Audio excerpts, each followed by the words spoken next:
नमस्कार दोस्तों, स्वागत है आप सभी का आपके अपने चैनल द रिटेल इन्वेस्टर में। गाइस, यहाँ पे मैं बात करने वाला हूँ एक रियल एस्टेट कंपनी की स्टॉक के ऊपर।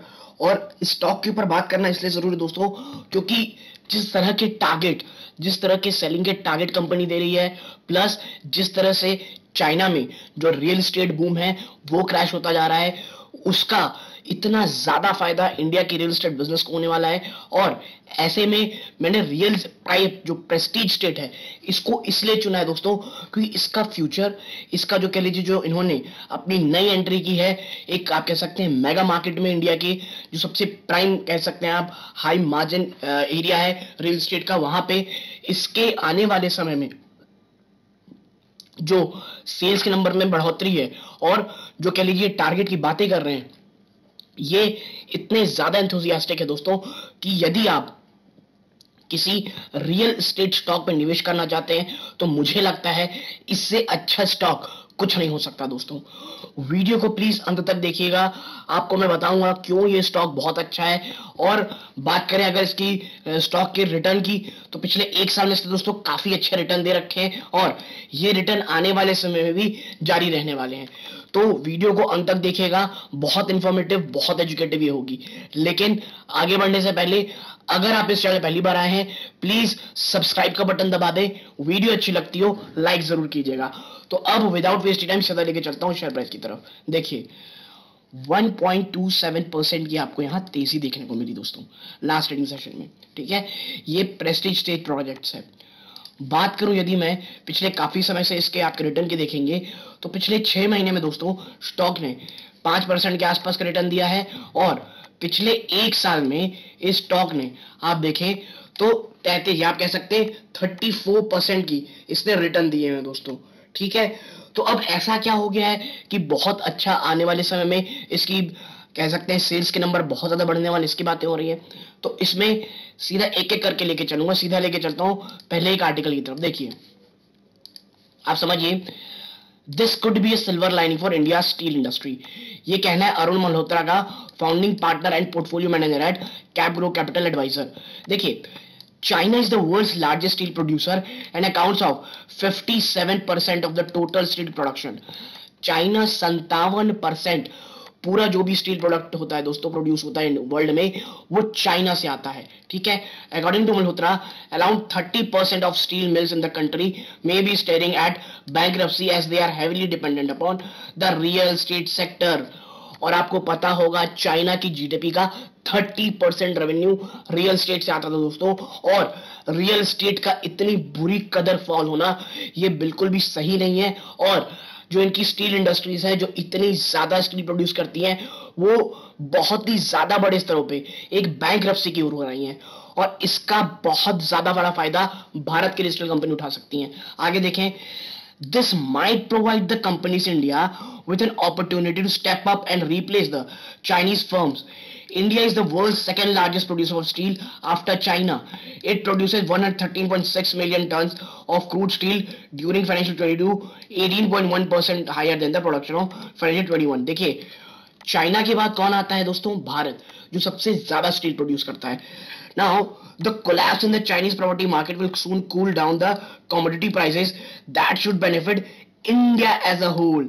The commodity prices, especially oil, have remained elevated since the onset of war in Ukraine. और अब आप देखिए, जब आप जो लीजिए स्टील का वहां वो आप कह लीजिए उत्पाद का जो उत्पादन कर रहे हैं उसकी खपत नहीं कर पाएंगे, स्टील को उन्हें बेचने के लिए कोई तो बाजार देखना पड़ेगा। और ऐसे में आएगा भारत, और भारत के रियल एस्टेट सेक्टर के लिए कमोडिटी के प्राइसेस आने वाले समय में आप देखेंगे कि काफी हद तक कूल डाउन होते रहेंगे दोस्तों। और रियल एस्टेट की जो इनपुट कॉस्ट है, जो कॉस्ट ऑफ प्रोडक्शन है, वो बहुत ज्यादा स्तरों से आपको नीचे आते हुए दिखाई देगी दोस्तों। क्यों? क्योंकि जो स्टील वो प्रोड्यूस करता है चाइना, उस पे जो उसकी जो खपत है सबसे ज्यादा डिपेंडेंट थी रियल एस्टेट पे, और रियल एस्टेट अब वहां पे कोई खरीद नहीं रहा है। तो ऐसे में भारत के लिए बहुत बड़ी अपॉर्चुनिटी हो सकती है। ये real estate as a whole sector मैंने बात की। अब बात करते हैं कि प्रेस्टीज में ही क्यों बात की जा रही है। तो देखिए, Prestige Estates aims to sell properties worth rupees 12,000 crore, 12,000 crore की प्रॉपर्टी की सेलिंग की बात की जा रही है दोस्तों। और इससे बड़ी चीज, Prestige State Projects Limited has a strong presence in South India and the company has made its foray into Mumbai market. और अब देखिए कंपनी ने कहां फोरे किया है, मुंबई के बाजारों में। और आपको पता होगा मुंबई में कितनी ज्यादा आप कह सकते हैं प्रॉपर्टी की बूम रहती है। ठीक है, आगे देखेंगे तो देखिए Realty firm's Prestige State project is targeting to sell properties worth at least 12,000 crore. और दोस्तों 12,000 करोड़ का जो टारगेट है ये मैक्सिमम नहीं मिनिमम है crore this fiscal, up 16% annually amid consolidation of housing demand towards credible developers. ठीक है, और ये 16% की जम है दोस्तों ईयर ऑन ईयर। ठीक है, आप देखिए आपको पता होगा भाई साउथ में इनका बहुत अच्छा दबदबा है। तो देखिए in reply to an analyst query on whether the company was expecting a minimum sale of rupees 12,000 crore in financial 23, Prestige State CMD Irfan Razzaq said that is the number that we are looking at minimum. We are actually looking at much more than that. ठीक है, एक analyst ने इनसे पूछा क्या आप वाकई में 12,000 करोड़ की सेल का टारगेट कर रहे हैं? तो इसके जवाब में जो सीएमडी साहब हैं इरफान रजाक साहब, उन्होंने कहा कि भाई हम ना जो 12,000 करोड़ की सेल है उसका मिनिमम टारगेट है हमारा, हम इससे ज्यादा भी जा सकते हैं। ठीक है, now it all depend on how soon approval come from various project but the target is there, the goal is there, hopefully we should exceed that according to transcript analyst called posted on that's website. अब आप देखें ये बात के लिए उन्होंने ये भी कहा है कि भाई 12,000 करोड़ हमारा मिनिमम है, लेकिन प्रॉब्लम ये है या कह लीजिए सबसे बड़ी संभावना ये है इस काम को होने की, जितनी जल्दी हमें जो तमाम अप्रूवल्स हैं, जितनी जल्दी हमें तमाम कह लीजिए जो भी अप्रूवल्स लगते हैं वो मिल जाएंगे, और अगर मिलते हैं तो होपफुली हमारा जो ये टारगेट है 12,000 करोड़ रुपए का उसे हम बड़ी ही आसानी से निकाल लेंगे दोस्तों। ठीक है, आगे अगर हम देखेंगे तो क्या इन्होंने कुछ कहा है तो देखते हैं अपन।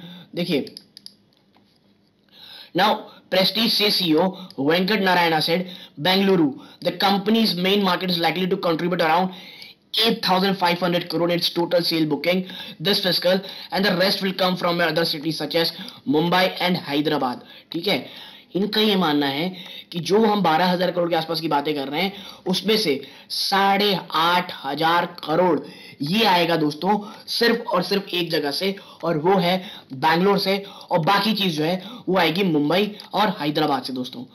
ऑलरेडी आप देखेंगे तो प्रेस्टीज स्टेट जो है उसकी सेल्स जो बुकिंग है 310% का जंप की है एनुअल बेसिस पे 3,112 करोड़ पे in the first quarter of fiscal year.